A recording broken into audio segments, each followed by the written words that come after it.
So ngayon guys, dito na tayo sa pinaka kulbahinam nga panahon. Kulbahinam. Kahapon guys, yung ulam namin, ay kagabi.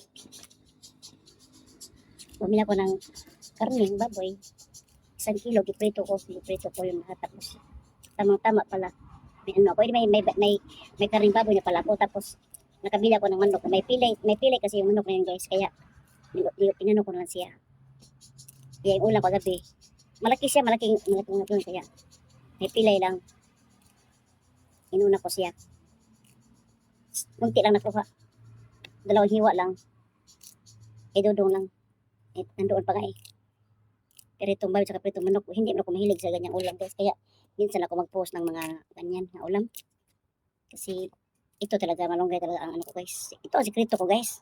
Wala akong vitamins. Mula dati, hindi ko naranasan nga mag-vitamins. Yung mga vitamins guys, kahit kailan, hindi ko mag-vitamins talaga. Kasi natakot nga akong tumaba. Hindi ako nag-vitamins, baka lalo ako lumalaki. So ngayon, kahit di ako nag-vitamins, malunggay lang, lumalaki pa rin. Kaya yun ang taka ko. Bakit ganon? Tapos dati, kapayat-payat ko talaga. Para na akong katawan, 57 lang pahiwa ko dati. Kaya ako tumaba guys. Kasi di ko ng problema sa partner ko. Kahit konti, siya yata ang problema sa akin. Kaya ngayon guys, malunggay ang the best guys. Malunggay queen kaya ako guys. Kasarap ng malunggay guys, di siya nakakasawa. Ito lahat guys, ako lang kain ito.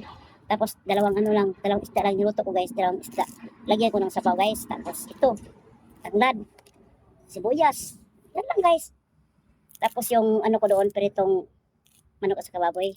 Tinakpan ko lang. Hindi ko muna kainin yun, pero dong lang yun. Hindi mo ko ilagay sa kan. Si Dudong kasi hindi kumakain ng ganito guys. Kasi kumakain ng gulay. Ilan ba mga bata kayo guys, di ba kumakain ng gulay? May kumakain siguro, mabilang na lang. Kami dati, kahit puro malunggay, ulam ng puro lang gulay, masaya na kami. Mga bata ngayon, maarte na. Kita yung may sabaw. Baka